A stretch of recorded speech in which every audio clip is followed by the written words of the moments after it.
Al Jazeera's Bernard Smith, who is in Istanbul. Bernard, there is confusion about this, isn't there? Because while some people are saying we don't know what it was, there is one person in particular, the mayor, I think, of that district, who says he's convinced it was a bomb.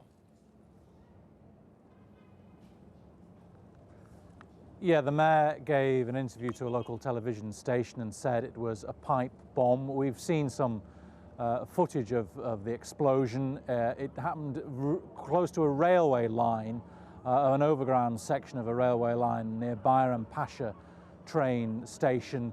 And as the train went past, it cracked windows on that train, so the train stopped and the passengers were evacuated from the train onto the track. 5 people wounded. It's Bayram Pasha's in the western part of the European side of Istanbul. It happened about 5:15 this evening, so at peak rush hour, whatever the cause of it was, and the police are telling us they don't know what the cause of this explosion was.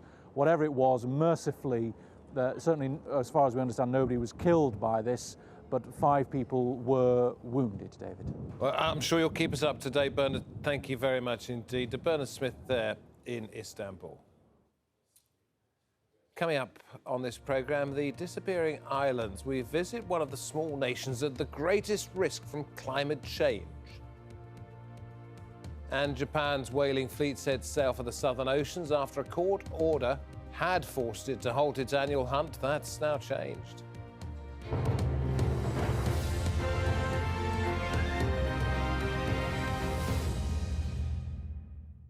21 Israelis have died in the violence which began at the start of October. 26 people have been arrested in Kenya as anti-corruption protesters have been tear-gassed at a demonstration. There were about 200 of them on the streets of Nairobi demanding an end to corruption on their way to the Supreme Court and Parliament. But tear gas here fired by police to disperse them.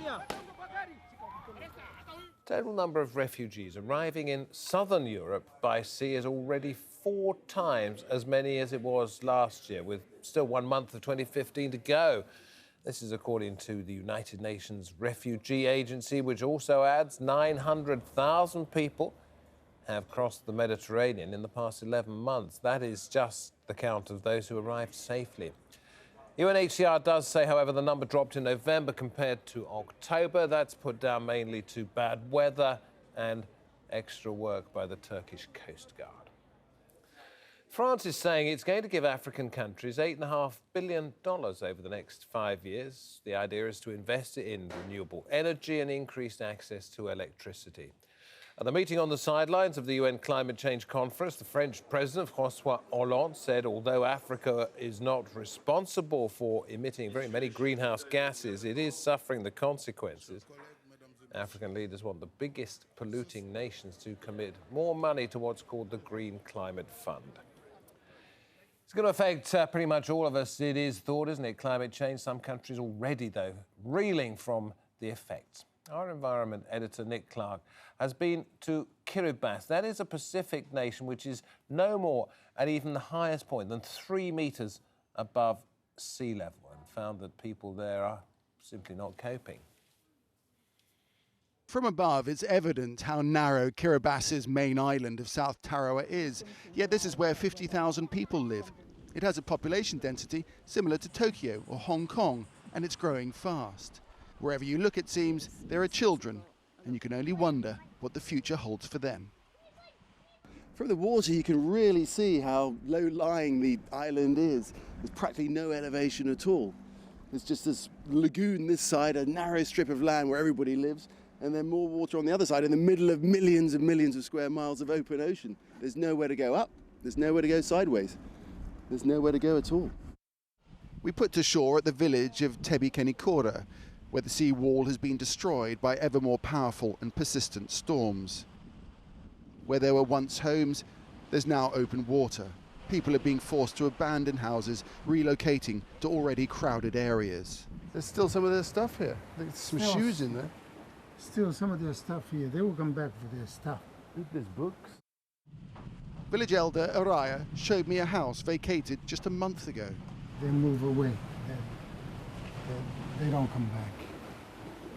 So they finally had enough, and it was just They finally too much had to try. Too much trouble. We're losing communities now in this place because of this high sea level problem. While we were on Kiribati, the president, Anote Tong, hosted a conference on the troublesome issue of climate-induced migration. Also there, the Prime Minister of Tuvalu, highlighting the challenges they face. I don't think any other leader in the world, nor in the history of humankind, has ever faced this same situation we are facing in low-lying nations. President Tong has long campaigned for urgent global action. He invited me to join him at home, where he enjoys time with his grandchildren, a generation, he says, whose future depends on our actions now. I've always referred to climate change as the greatest moral challenge for humanity. Because if these people knew that this is happening to us, why do they continue to do it? I cannot understand it. How can you pretend to be a moral person if you know that what you're doing is hurting people on the other side of the world? There is no doubt that rising sea levels threaten the very existence of these communities. Perhaps with massive investment, the islands can be built up to defend themselves against the encroaching ocean.